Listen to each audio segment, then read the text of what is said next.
पंडावरे जिद्द राहू दे मनी झुंजायची पुन्हा अडवतील ही दाखवादरे सिद्ध होनी तुला उजळायचे पुन्हा साधूच हो रे विधाता नवा जन्म घे विजेता होवे तुला रे यशाची दिशा सुधारून दे साऱ्या चिंता साधूच हो रे विधाता नवा जन्म घे विजेता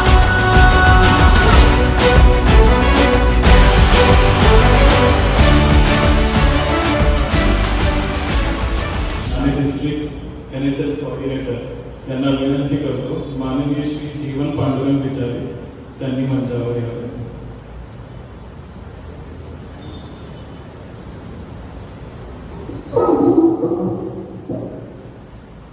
धन्यवाद. अभिजित सर एक जोरदार टाळ्या वाजवू शकतो आपण. मला असं वाटतं इथे जमलेले सगळे विद्यार्थी MPSC UPSC चा अभ्यास करत आहेत, बरोबर ना? सगळे लायब्ररीतले विद्यार्थी आहेत. अरे तुम्ही असे बोला नाही तर अधिकारी कसे बनणार आहे? अधिकारी बनणाऱ्यांनी चेहऱ्यावरती स्माइल होणं गरजेचं आहे. 17-17, 18-18 तास तुम्हाला अभ्यास करायचा आहे आणि जर असं स्ट्रेसफुल तुम्ही जर बसलात तर कसं स्पर्धा परीक्षा पास होणार आपण? चला असो. मंचावर उपस्थित captain Ashish Limaye sir, captain Ashish Damle sir,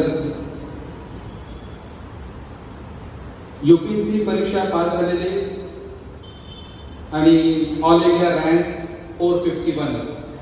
खूप प्राऊड फील होतं कारण मी UPSC परीक्षा दिलेली आहे, 3 वेळा दिलेली आहे, परंतु माझा रँक आलेला नाही. म्हणून यांना पाहिल्यानंतर खूप अभिमान वाटतो की खरोखरच केवढी मेहनत करावी लागते हे मला माहिती आहे. म्हणूनच तुम्हाला मी म्हटलं की चेहऱ्यावरती स्माइल असली पाहिजे. मी नंतर सांगितलंच माझ्या अनुभवातून. खूप खूप अभिनंदन रोशनजी तुमचं की मिळवलेलं आहे.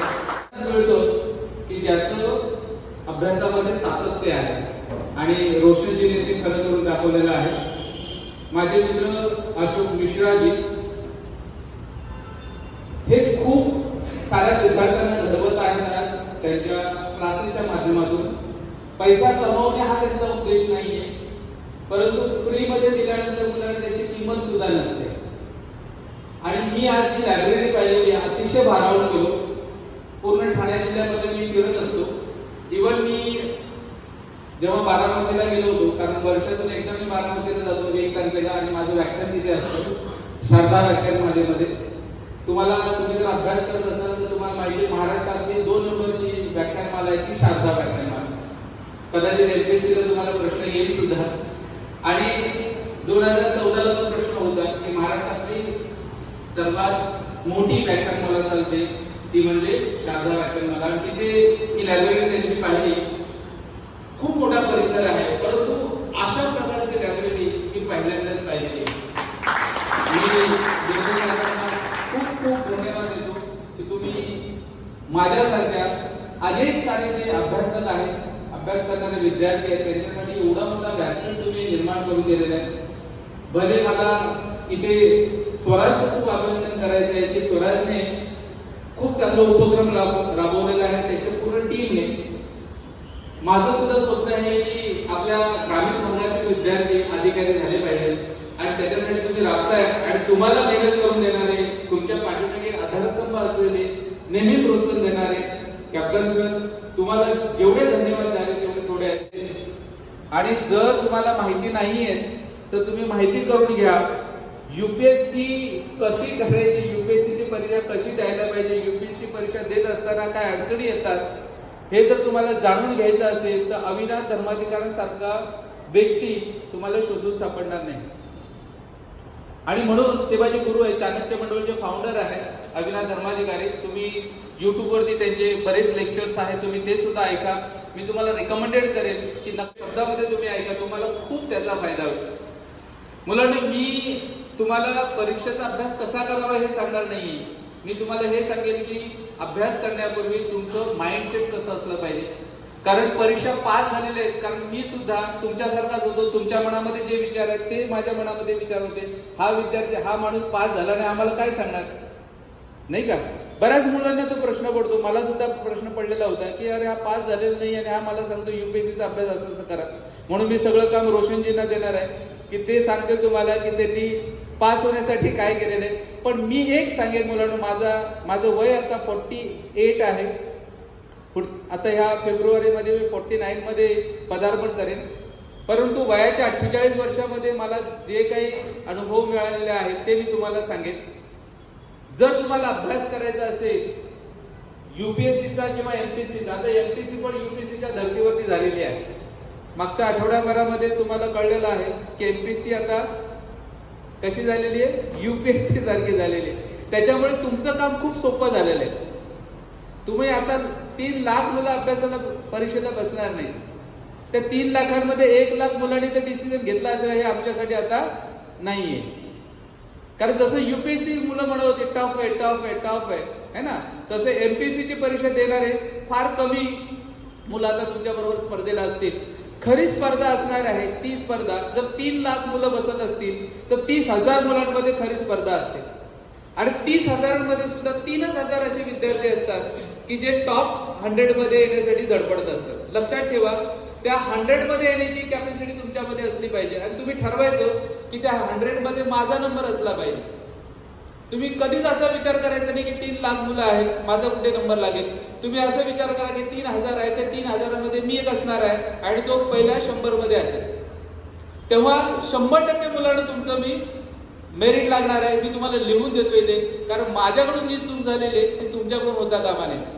जेव्हा मी 1995 मध्ये जेव्हा युपीएससी पहिल्यांदा दिली, माझं 12 मार्कासाठी मेरिट गेलं. 1997 मध्ये जेव्हा मी एक्झाम दिली तेव्हा माझं 8 मार्कासाठी मेरिट गेलं. आणि जेव्हा मी 1999 मध्ये गेलो तेव्हा माझं मेरिट लागलंच नाही. कारण त्यावेळेला मी प्राध्यापक झालो होतो आणि प्राध्यापक झाल्या कारणाने मला पैसा येत होता, मला नोकरी मिळाली होती, माझ्या खिशामध्ये पैसा येत असल्याकडे अभ्यासाकडे दुर्लक्ष झालं होतं. म्हणून तुम्हाला सांगेन की नोकरी करता करता परीक्षा द्याल आणि तुम्ही पास व्हाल असं जर तुम्ही विचार करत असाल तर मला असं वाटतं 100 मध्ये एखादाच तसा होतो. 99 लोक पूर्णतः झोकून देतात तेव्हा ते यश मिळतं. रोशनजी माझ्या मताशी सहमत असतील. कारण नोकरी करून तुम्हाला अभ्यास करता येत नाही, बरेच टेन्शन असतात, बरेच स्ट्रेस असतं. म्हणून नोकरी करण्या अगोदरच तुम्ही कुठली तरी पोस्ट काढणं अत्यंत गरजेचं आहे. हे मी माझ्या अनुभवावरून सांगतो. बघा विद्यार्थी मित्रांनो, 2 गोष्टी तुम्हाला मी सांगेन. एक, तुम्हाला मी एक गोष्ट सांगणार आहे 2 लहान मुलांची. एक वयाने 7 वर्षाचा मुलगा असतो, एक वयाने 14 वर्षाचा मुलगा असतो. हे दोघेही ग्रामीण भागामध्ये राहतात आणि ग्रामीण भागांमध्ये ते पतंग उडवत असतात. पतंग उडवता उडवता ते केव्हा जंगलामध्ये जातात त्यांनाच कळत नाही. खेळता खेळता खेळता खेळता जंगलामध्ये येतात आणि जंगलामध्ये एक विहीर असते. त्या विहिरीला मोठा बांध नसतो, कटाळा नसतो, त्याच्यामुळे तो मोठा मुलगा जो असतो वय वर्ष 14चा तो त्या विहिरीमध्ये खाली पडतो. नशिबाने पाणी असतं आणि पाणी असल्या कारणाने तो बुडत नव्हता, परंतु तो वाचवा वाचवा म्हणून म्हणत होता. आता वरती जो मुलगा होता तो होता 7 वर्षाचा आणि खाली विहिरीमध्ये पडला होता तो 14 वर्षाचा. दोघेही रडत होते, दोघेही ओरडत सुद्धा होते की वाचवा वाचवा म्हणून. दोघेही रडत सुद्धा होते कारण वाचवण्यासाठी कोणी नाही. मग अशा वेळेला करणार काय? तो 7 वर्षाचा जो मुलगा होता त्याने काय केलं, आजूबाजूला पाहिलं, त्याला दोरी दिसली. लांबणा असतो आपल्या विहिरीतून पाणी काढण्यासाठी, त्याला ती दोरी पाहिली आणि ती दोरी त्याने आतमध्ये टाकली आणि खूप मेहनत घेतली. म्हणजे रडत रडत कसं तरी त्याने, बोलतात ना की अशक्य असलेली गोष्ट त्यांनी करून दाखवली आणि त्या 7 वर्षाच्या मुलाने 14 वर्षाच्या मुलाला बाहेर काढलं. बाहेर काढल्यानंतर दोघेही एकामेकाला हक केलं, दोघेही एकामेकाला मिठी मारली आणि दोघेही हसायला पण लागले, रडायला पण लागले. रडायला याच्यासाठी लागले कारण गावातली लोकांनी आपले आई वडील आपल्याला मारणार, आणि हसायला याच्यासाठी लागलं की मी त्याचा जीव वाचवलेला आहे. त्याच्यामुळे दोघांना आनंद पण होत होता आणि वाईट पण वाटत होतं. वाईट ह्याच्यासाठी कारण घरची लोक आता आपल्याला मारणार. गावामध्ये गेले आणि गावामध्ये घरी सांगायला लागले की असं असं झालं आणि असं असं आम्ही केलं. कोणीही त्यांच्यावरती विश्वास ठेवायला तयार नव्हतं. कारण 7 वर्षाचा मुलगा 14 वर्षाच्या मुलाला विहिरीतून कसं बाहेर काढू शकतो? How it possible? शक्य आहे का? शक्य आहे का नाहीये?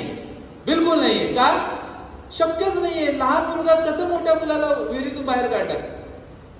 मग सगळे लोक त्यांच्यावरती विश्वास ठेवत नाहीत. मग त्या गावामध्ये एक वयोवृद्ध माणूस असतो आणि त्या वयोवृद्ध माणसाकडे जातात आणि रफिक मामा म्हणून की रफिक काका म्हणून त्यांना बोलवतात ते आणि सांगतात की रफिक चाचा, हे 2 मुलं असं असं म्हणतायत, हे शक्य आहे का? ते म्हणाले, का शक्य नाहीये? का शक्य नाहीये? कारण त्याचं असं आहे की तुमच्यासारखे कोणीही लोक तिथे असे नव्हते की जे त्यांना हे सांगत होते की तुझ्यापासून शक्य होणार नाही. काय म्हणणार आहे? तुला हे सांगणारे कोणी नव्हते तिथे की तुला हे शक्य नाही. इथे लायब्ररीमध्ये तुमच्यासाठी कोणी असं नाहीये. इथे सगळ्यांना असं वाटतं की मी इथे 101% काय करणार आहे? पास होणारच आहे. म्हणजे जे बघा आपल्या आजूबाजूला जर निगेटिव्हिटी, जर आपल्याला नाही म्हणणारे लोक असतील, जर आपल्याला शकुनी मामासारखे लोक जर असतील, तर निश्चितच आपलं यश आपल्याला कधीही दिसणार नाही. परंतु श्रीकृष्णासारखे मार्गदर्शन करणारे असतील तर 101% लोक या सक्सेस पाथवरती जातात. तुमच्यासाठी श्रीकृष्ण कोण आहेत माहिती आहे? की लायब्ररी निर्माण करणारे कॅप्टन आपले दामले साहेब. कॅप्टन साहेबांनी जर ही एवढी मोठी लायब्ररी जर निर्माण केली नसती तर मला असं वाटतं की तुमच्या आमच्यासारखा विद्यार्थी हा कुठल्या तरी झाडाखाली, कुठल्या तरी रानामध्ये, कुठल्या तरी शाळेमध्ये प्रयत्न करत असता, शिकला असता, अशा प्रकारचं वातावरण मिळालं नसतं, अशा प्रकारची पुस्तकं मिळाली नसती. तुम्ही फार, मी असं म्हणेन की भाग्यवान आहात की तुम्हाला जे पाहिजे ते त्यांनी अवेलेबल करून दिलेले. मुलांनो, एकच सांगतो तुम्हाला, तुम्ही जिद्द ठेवा, चिकाटी बिलकुल हारू नका. जेव्हा सक्सेस जवळ येत असतं ना, तेव्हा अनेक संकट येत असतात. जेव्हा तुम्ही यशस्वी व्हायला याल ना, घरामध्ये अनेक अशा घटना घडतील की तुम्हाला त्या तुमच्या पारपासून दूर घेऊन जाण्याचा प्रयत्न करत असतील. पण एक गोष्ट लक्षात ठेवा, जेव्हा अशी संकट येतील, जेव्हा अशी उदाहरणं तुमच्या आयुष्यामध्ये येतील, तेव्हा लक्षात ठेवा की यश आपल्या जवळ आलेले आहे. कधीही हार मानू नका. आणि एकच गोष्ट लक्षात ठेवा, कोण सक्सेस होत नाही माहितीये? जो क्विट करतो, जो सोडून देतो ना की नाही माझ्याच्याने होणारच नाही, आता मी सोडतो, तोच हारतो. जर तुम्ही हार मानली नाही, शेवटपर्यंत कष्ट करत राहिला, तर एक दिवस असा येईल की थॉमस अल्वा एडिसन 999 वेळा प्रयत्न केलं आणि 1000 वेळा त्याने हे बल्बचं शोध लावला. पण तो काय म्हणतो माहितीये? त्याला पत्रकाराने विचारलं की कसं बसेल, तुम्हाला कंटाळा नाही का, तुम्ही सोडून का दिलं नाही? त्याने काय सांगितलं माहितीये? प्रत्येक इनोव्हेशन करताना, प्रत्येक वेळेला मी जेव्हा जेव्हा नवनवीन प्रयोग करत होतो, मी काही ना काहीतरी शिकत होतो आणि काही ना काही शिकता शिकता शिकता शिकता त्याच्यातून ही निर्मिती झाली. तर मित्रांनो, आपल्याला काय करायचंय? शिकायचंय. मी आणखीन एक तुम्हाला उदाहरण देईन सचिन तेंडुलकरजींचं. तुम्हाला सगळ्यांना माहितीये, वन डे मध्ये द्विशतक मारणारा पहिला कोण होता? सचिन तेंडुलकर, बरोबर ना? फेब्रुवारी 2014 आय थिंक, है ना? 10 फेब्रुवारी समथिंग 2014चा सुमारे त्यांनी द्विशतक मारलं. सॉरी 2014 की 2011, मी कन्फर्म नाहीये, पण फेब्रुवारी माहिती आहे.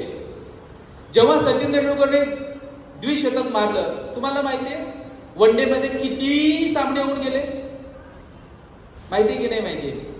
जवळजवळ 2500 पेक्षा जास्त सामने होऊन गेले.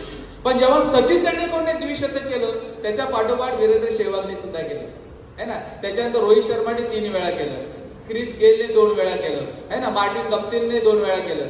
मुलांना, जेव्हा एकदा होतो ना, त्याच्या पाठोपाठ आपोआप होत जातं. जर तो करू शकतो तर व्हाय नॉट यू? तुम्ही काय नाही करू शकत? गॉट माय पॉइंट?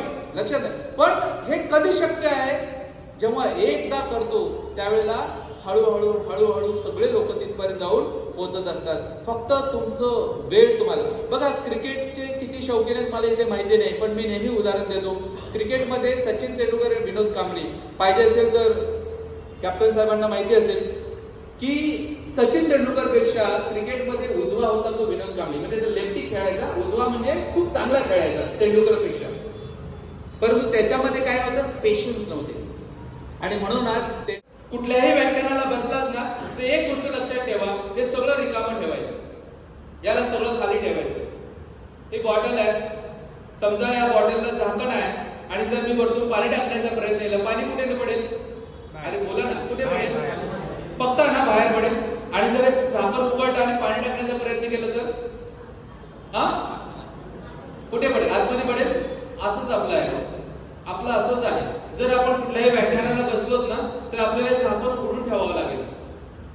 जर तुम्ही म्हणाल मला सगळं काय येतं, मला अरे हा माठा काय बोलतोय है ना, हे आम्हाला सगळं माहिती आहे, तुझं प्रवचन बाजूला ठेव, माझा 1 तास माझा वाया चाललेला आहे. मुलांनो 1 तास वाया चाललेला आहे, परंतु जर त्या 1 तासामध्ये जर तुमचा डिसिजन झाला ना तर तुम्ही अधिकारी झाल्याशिवाय राहणार नाही. हे मी तुम्हाला लिहून देतो.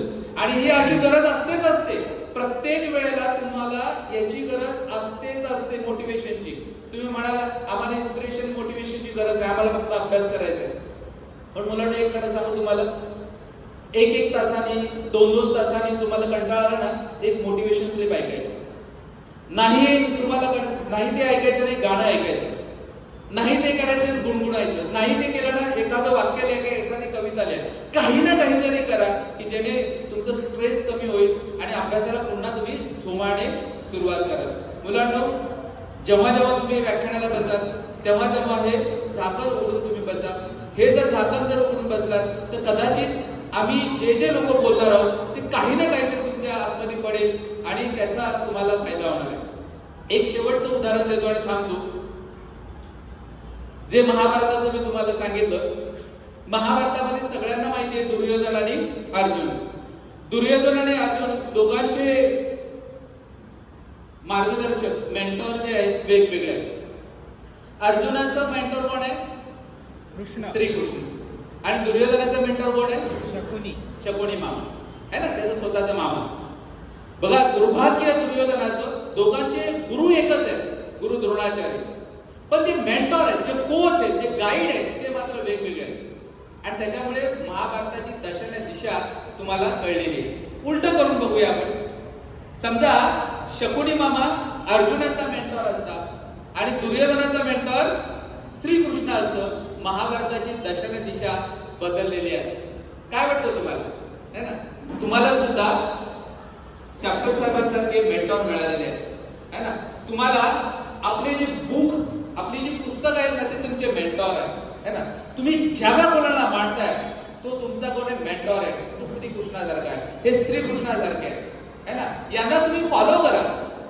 जर शकुनी मामासारखा आजूबाजूला तुमचा जर राय बहादूर कोणी असेल तर त्याच्यापासून 10 पावलं लांब राहा. लगेच समजा हा शकुनी आहे, मला याच्यापासून 10 पावलं लांब राहायचंय. जर मुलांना तसं केलं नाही, तुमचं दुर्योधन होण्याची वेळ निश्चितच जवळ आलेली असेल है ना. तर दुर्योधन अतिशय पराक्रमी, इवन अर्जुनापेक्षाही पराक्रमी होता. परंतु दुर्दैव त्याचं की त्याला मेंटॉर चांगला मिळाला नाही. तुम्ही फार बुद्धिमान आहे. एक शेवटचं, स्वामी विवेकानंद जी म्हणतात, nobody is scholar by birth, nobody is scholar by birth, but one can achieve well planned and hard work. कोणताही मनुष्य जन्मतः बुद्धिमान आणि हुशार नसतो. त्यासाठी तुम्हाला काय करावं लागेल? वेल प्लॅन. असं मी वरती आल्यानंतर जेव्हा त्यांचा फोटो पाहिला तेव्हाच मी ओळखलं की यांना मी 2012 मध्ये भेटलेलो आहे. तर तुमच्या पाठीमागे खूप चांगले श्रीकृष्ण आहेत. ते तुम्हाला नेहमी सहकार्य करत असतात, पाठिंबा देत असतात आणि त्यांची टीम आहे पूर्ण है ना. ही त्यांची टीम जी फ्रंट लाईनला बसलेली आहे. खूप कमी लोक असतात. मी तुम्हाला सांगतो, इथे जर आज डान्स, इथे जर आज आणखी काही ते प्रोग्राम असताना खचाखच हा स्टेडियम भरला असता. हा हॉल जागा राहिली नसती, एवढं आहे. पण आपलं दुर्दैव महाराष्ट्राचं, मराठी माणसाला ना कळतच नाहीये की कुठे वेळ टाकायचा, कुठे वेळ द्यायचं, हे खरंच कळत नाही. ही आपली शोकांतिका आहे, खूप शोकांतिका आहे. इव्हन आपले आई वडील आपल्या आजूबाजूला येणं गरजेचं होतं की माझा मुलगा, माझी मुलगी अभ्यास करते, नेमकं काय आहे त्याच्यामध्ये ते तर बघू दे. कोण येणार आहे ते जीवन विचार त्याला ऐकू दे. 2 गोष्टी तर माझ्या कानामध्ये पडते. आमच्या इथे रिटायर्ड जे प्रिन्सिपल सर इथे येऊन बसलेले आहेत है ना, ते रिटायर्ड अधिकारी पण आहेत, प्रिन्सिपल पण आहेत. त्यांना माहिती, त्यांना काही नाही, त्याचं कोणी करत नाही परीक्षा, पण त्यांना फक्त ऐकायचं होतं जीवन विचार. केवढ्या लांबून आले ऐकण्यासाठी. मी ते म्हणाले सर मी तुम्हाला ऐकलेलं होतं, मला पुन्हा तुम्हाला ऐकायचं आणि एवढं लांबून ते फक्त मला ऐकण्यासाठी आहे. मुलांनो, आपले आई वडील जे टीव्ही मध्ये बसलेले आहेत इडियट बॉक्सच्या समोर, आपले मित्र इडियट बॉक्सच्या समोर बसलेले आहेत है ना. 10x10 इंचीच्या जी काही टीव्ही आहे त्याला मी इडियट बॉक्स म्हणतो. गेली 12 वर्ष मी इडियट बॉक्स कधी ओपन केलेलं नाही आणि जेव्हा ओपन करतो त्याचा मी कॉम्प्युटर म्हणूनच उपयोग करतो. मी टीव्ही पाहत नाही, मी न्यूजपेपर वाचत नाही, कारण तुमच्यासारखे मित्र लगेच मला न्यूज सांगत असतात, सर माहितीये का आज काय घडलं, माझी न्यूज मला कळली, मला पेपर वाचायची गरज नाही. कारण पेपर माझ्या मध्ये, तुम्ही सगळे UPSCचा अभ्यास करताय, परंतु माझ्या मध्ये आहेत पेपर आणि मराठी तो उतना नहीं बोल पाऊँगा मैं, पर हिंदी में समझने की कोशिश कर पाएंगे आपको। इंग्लिश में नहीं बोलूँगा, मुझे पता है। यहाँ मैं 2012 से क्लासेस चला रहा हूँ, मैं फोकस क्लासेस। और मैंने ये पाया है कि जब मैंने क्लास चालू किया था और यहाँ पे लोगों ने बोला कि सर यहाँ क्लास क्यों चालू कर रहे हैं, यहाँ तो पैसे से सिलेक्शन होता है। जैसे अभी जीवन सर ने बताया मुझे कि ये मिथ जो दिमाग में बैठा हुआ है लोगों के, वो आज भी अभी तक गया नहीं है। अभी भी कई बच्चे आते हैं जो बोलते हैं सर ये तो पैसा देके होता है, वो तो आप कहते हैं वैसा, आप बता दो कितना पैसा लगेगा, मैं देने को तैयार, 5 लाख 10 लाख और डायरेक्ट जॉब दिला दो सर मुझे सुन के थोड़ा अजीब लगता है कि ये 10 साल में भी शायद में वो नहीं कर पाए अभी तक लोग। इतनी क्लासेस हैं लेकिन लोगों को इतना मेंटरिंग नहीं कर पाए जहाँ से दिमाग से लोगों को इन्वेस्ट निकाल पाए। बट जो मेरी क्लास में जो बच्चे सिलेक्शन लेके आए हैं वो करीब आज के डेट में करीब 3,500 से ऊपर बच्चे हैं जिनके सिलेक्शन।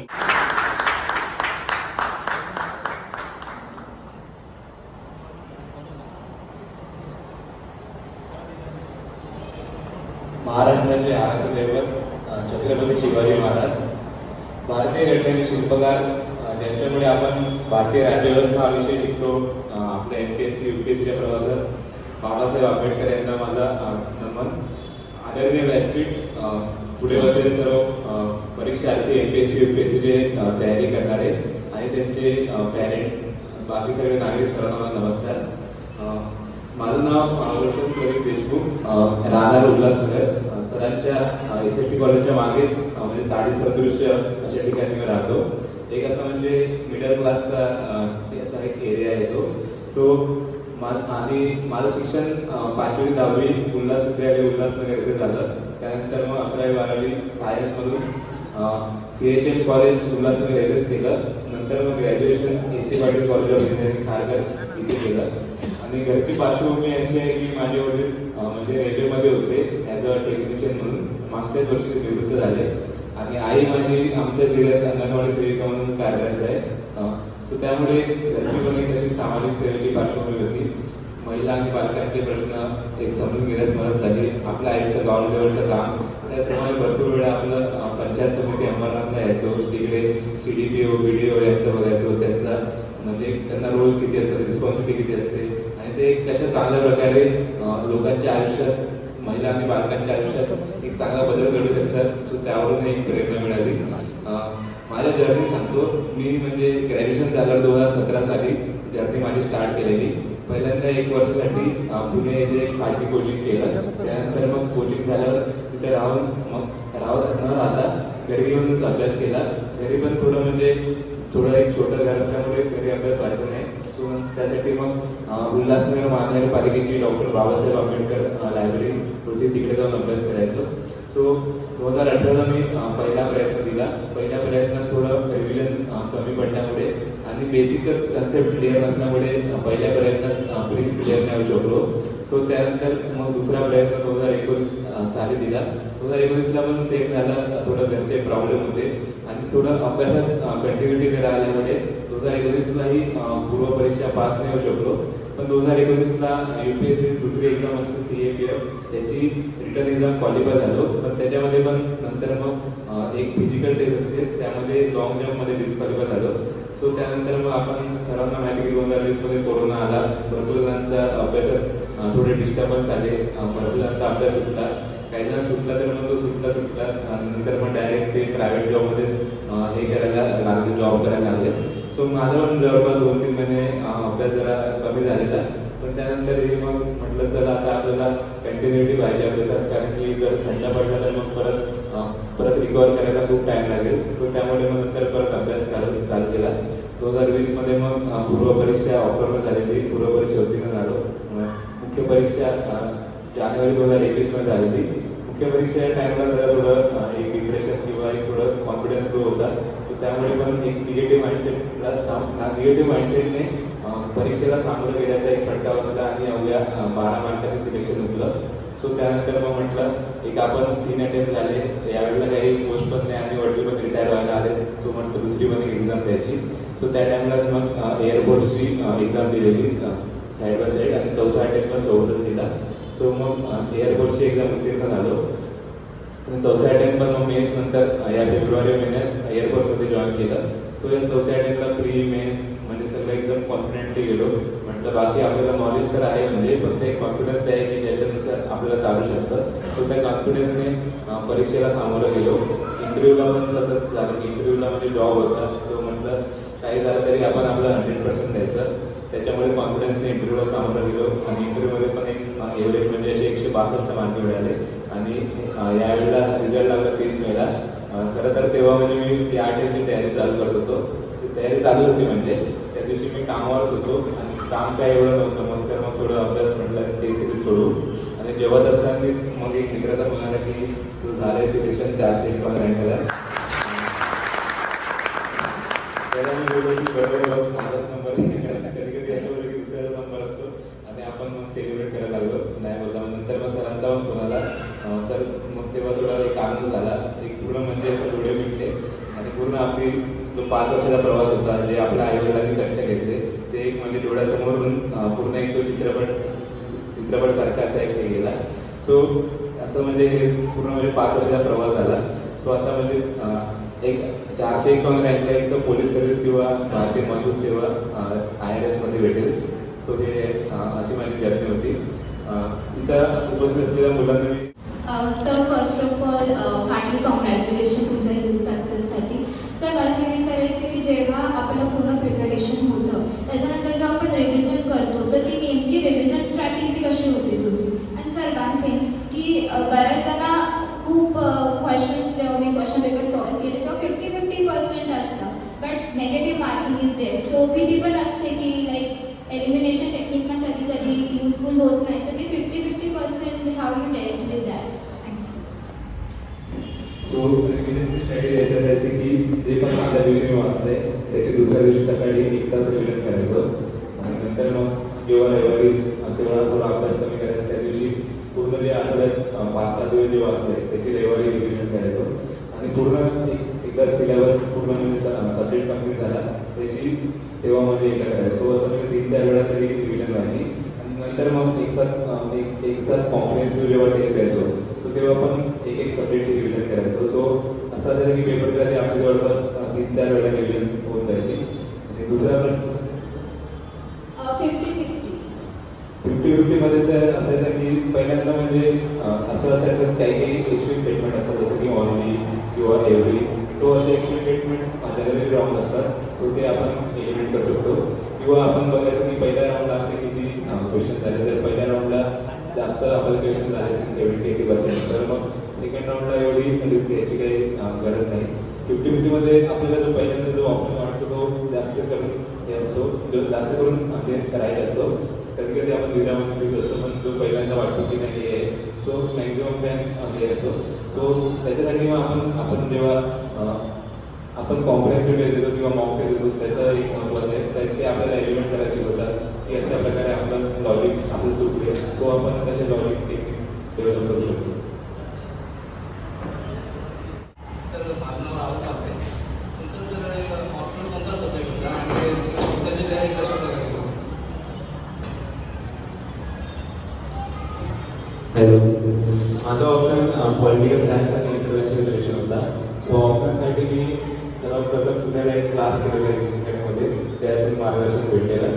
सो ऑप्शनमध्ये आपले 2 हे आपल्याकडे असतात. एक असतो ऑप्शनचा सिलेबस आणि previous year question paper. So या 2 याच्यानुसार आपण मग आपल्या स्टडी मटेरियल यूज करून क्लासचे नोट्स किंवा आपले म्हणजे जे बुक्स असतात जे टॉपरने रेफर केले असतात ते पण आपण रेफर करू शकतो. त्यामुळे मग आपल्या जे प्रत्येक ऑप्शनचा टॉपिक असतो त्यानुसार आपल्या स्वतःच्या नोट्स काढून ज्या प्रिव्हियस इयर क्वेश्चन असतात ते सॉल्व्ह करून त्यानुसार आपण तयारी करू शकतो. आणि ऑप्शनमध्ये तुम्ही काही की प्रिव्हियस इयरचा भरपूर वाटा असतो. जवळपास 50% क्वेश्चन हे प्रिव्हियस इयर क्वेश्चन म्हणून येतात. सो आपण जर त्याचा चांगल्या प्रकारे अभ्यास केला 1-2 वेळा ते प्रश्न मी बघितले तर त्याचा नक्कीच फायदा होतो.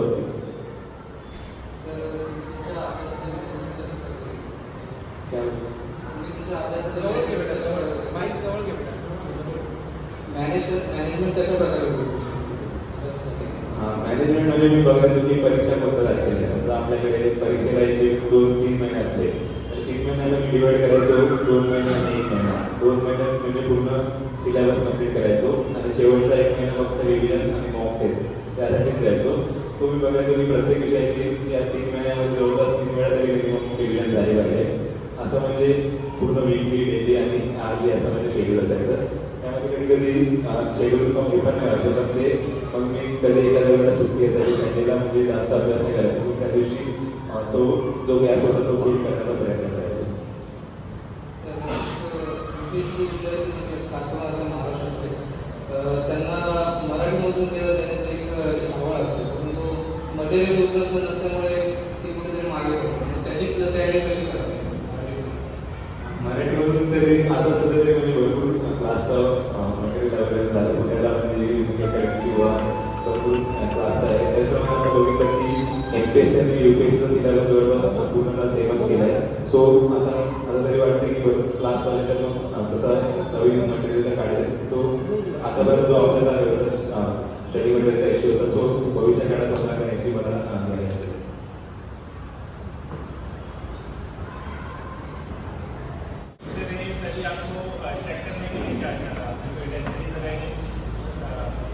मतलब स्टार्ट कैसे किया आपने आंसर?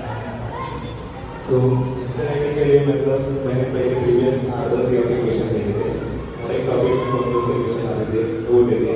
उसके मतलब पहले एक टॉपिक पढ़ने के बाद उसके प्रीवियस क्वेश्चन देखता था, उसको वो लिखने का प्रयास करता था. वो मतलब मेरे क्लास के सर को देते हुए दोस्तों को लेता था, उसमें कुछ एडिशन करना रहेगा तो वो ऐड करता था. सो ऐसे मतलब डेली 4-5 ऐसे खुद से लिखता था और वो सर महीने या फिर दोस्तों को भेजता था. जब भी मतलब नीट की एग्जाम रहती थी उस टाइम मतलब सिर्फ मैं टेस्ट लगाता था. तभी फिर वो मतलब वो जो फीडबैक देते हैं उस पर वर्क करके एक्चुअल एग्जाम में जो करते हैं कि मतलब सॉरी मॉक टेस्ट में जो करते हैं कि वो एक्चुअल एग्जाम में दोहराता रहेगा. ये मतलब ऐसा रहेगा.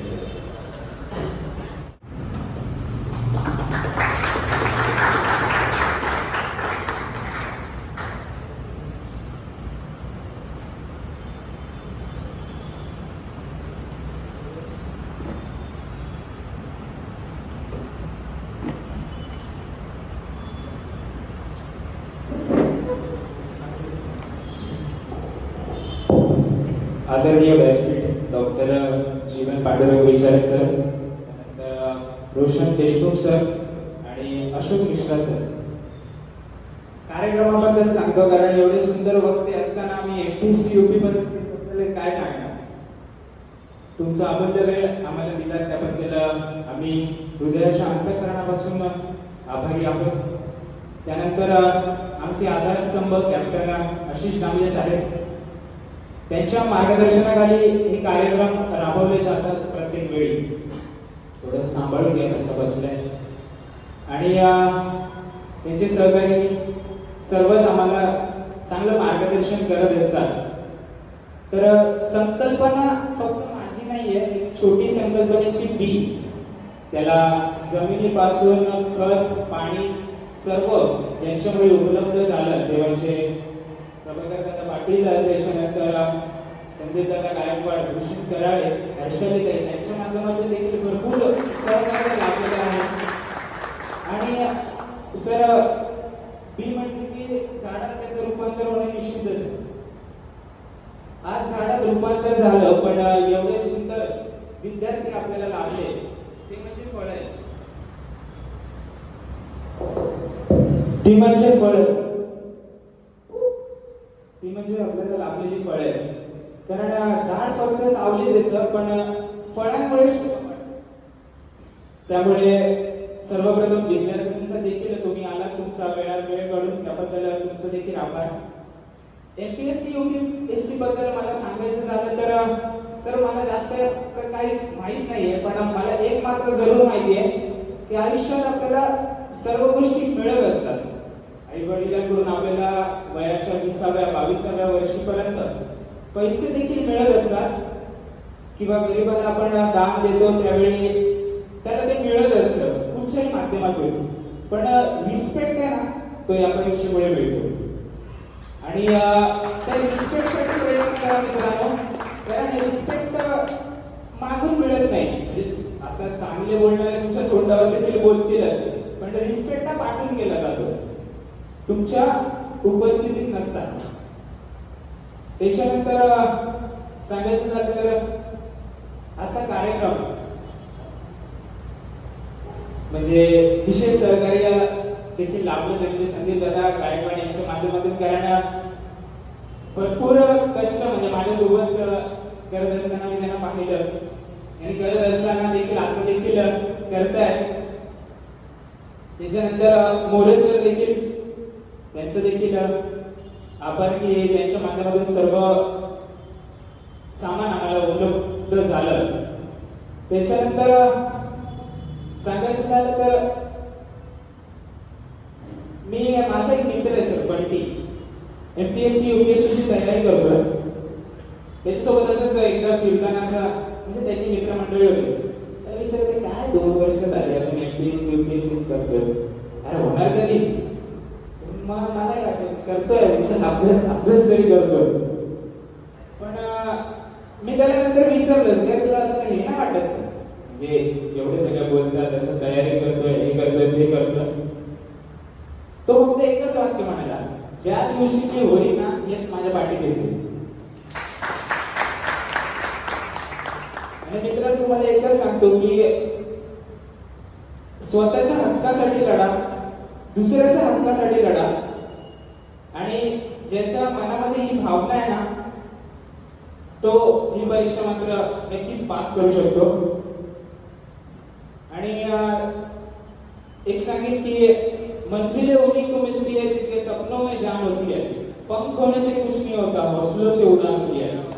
आणि क्षेत्र कुठचंही असो कष्टाला पर्याय नाही, पण कष्ट प्रामाणिकपणे केलात ना तर यशाला देखील तुमच्या समोर पर्याय नाही. या जग मारून येणार. आणि सांगायचं झालं तर एक वाचलं होतं मागे पेपरमध्ये की वाक्य होतं की बेहतर से बेहतर की तलाश कर, मिल जाए नदी तो समंदर की तलाश कर, मिल जाए नदी तो समंदर की तलाश कर, टूट जाता है शीशा पत्थर की चोट से, पर टूट जाए शीशा ऐसे पत्थर की तलाश कर. आणि असा आरसा बघा की दगडाला देखील फोडेल. तर असं तुम्ही आलात आणि आल्याबद्दल तुमचं मनपूर्वक धन्यवाद. आणि धन्यवाद सर्व ज्यांनी सहकार्य केलं, त्यांच्या मार्गदर्शनातून हा कार्यक्रम राबवला गेला. धन्यवाद.